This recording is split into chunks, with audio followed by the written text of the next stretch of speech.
começar sobre isso, né? Casamento tem vários mitos sobre casamento, que gente casada não transa, que vai cair na mesmice, né? Que o amor um dia acaba, a paixão um dia acaba.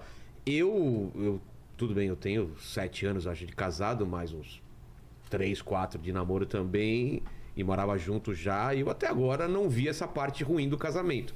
Posso estar enganado e jogarem na minha cara, recortarem esse trecho daqui a um tempo e falar, tá vendo? Mas por enquanto eu não vi essa parte que todo mundo fala da parte ruim, né?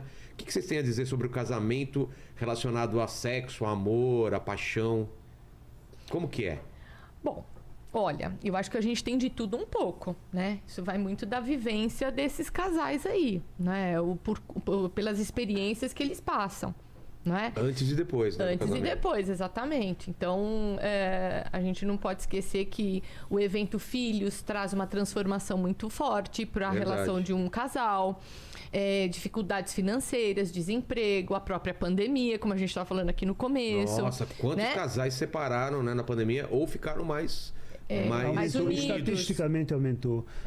Acho que no Brasil aumentou em torno de 40% as separações na pandemia. 40%? Na Europa também. O número foi muito considerável de separações, de divórcio e tudo mais. Então, quer dizer, dependendo da vivência que essas pessoas têm, né, ao longo das suas vidas, do relacionamento, isso pode se manter muito bem, né? A vida sexual, ela pode se manter em alta ou então de boa para o casal, ou não. Essa frequência pode cair significativamente, o relacionamento pode ficar ruim. Frequência. Quando que deve acender uma luz vermelha para o casal em relação à frequência? Então, essa é uma pergunta que tanta gente me faz. Né? Mas é muito difícil de você dar uma resposta assim, dentro de uma caixinha. Porque, por exemplo, a frequência para você boa pode ser que seja, sei lá, 3, 4 vezes por semana. E quando começa a ficar 1, 2 vezes na semana, já começa a ligar a tua luzinha vermelha, certo?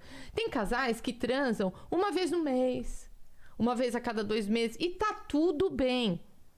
Né? Não tem problema. Não tem problema. E que se talvez essa frequência comece a aumentar, também um alerta começa a acontecer. Então, é muito difícil você estabelecer um padrão, né?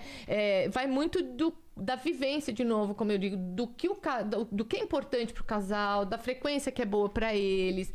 Isso também tem a ver com o momento de vida. Então, tem momentos em que você tá trabalhando pra caramba, você canaliza toda a tua libido pro trabalho. É mesmo? E aí não transa tanto. Cara, isso você tá falando do Paquito, é assim, ele coloca toda a libido dele aqui. Aí não você transa. Acredita? Não sei se ele transa fora daqui, mas aqui, ele tem uma libido aqui que...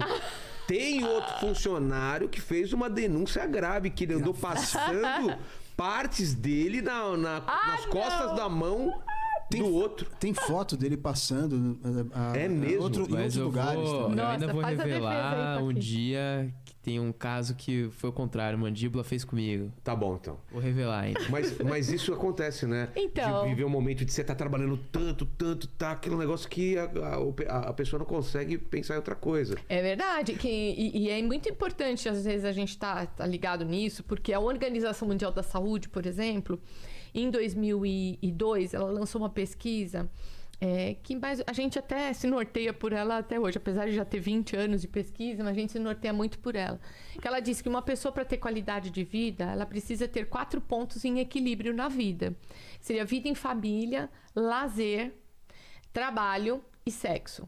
Quando qualquer um desses 4 pontos, vida em família, lazer, trabalho e sexo, o sexo tá no um dos 4 pilares importantes para a qualidade de vida. Então, quer dizer, se quando qualquer um desses 4 pilares ele tiver em desequilíbrio, por exemplo, você tá trabalhando pra caramba. Só puxar. Faz assim, né? Melhor. Desculpa. Quando você, por exemplo, tá, sei lá, o item trabalho, você tá trabalhando demais, né? Então, às vezes você não tem tempo para se divertir, você não tem vontade de transar. Né? Não tem tempo com a família. Não tem tempo com a família. Ou às vezes você está passando por alguma questão com a sua família, então você compromete o trabalho, porque a cabeça fica atormentada com isso, e assim sucessivamente. Então, quando qualquer um desses 4 itens encontra-se em desequilíbrio, todos os outros ficam afetados. Então é muito importante a gente estar sempre atento. Todo mundo passa por isso, tá? Em algum momento mesmo? da vida, claro, normal. né? Em porque- algum momento da vida a gente desequilibra num ponto ou no outro. Mas ela tem razão. Agora, só complementando o que ela estava dizendo, você faz uma pergunta que é interessante, que é: qual é a frequência normal? Ou aceitável, talvez. Pois é, mas isso é interessante porque a gente está sempre procurando a referência fora, ao invés de procurar a referência dentro. Tá bom pra mim, Qual tá bom é- pra ela? Isso, Qual o problema? exatamente. Qual é a referência nossa? E aí as pessoas, porque quem é psicólogo sabe disso, as pessoas têm sempre duas vidas sexuais. Uma que elas falam em público e a outra que elas falam para o psicólogo. É verdade. Ah, é? Ah, com certeza. Ah. Então, em Pro público... psicólogo fala real. Ele fala real. Então, em público, ninguém nunca broxou. Em público, todo mundo transa É todo verdade. dia. Né, Paquito? Em público, né? Em público... Cara, o Paquito fala que nunca broxou, velho.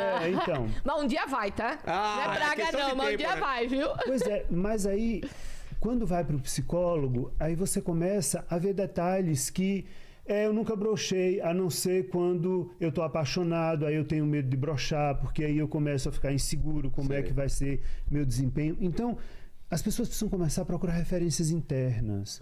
O que é normal para mim? Entendi. O que é que está bom para mim no sexo? Agora, com relação a...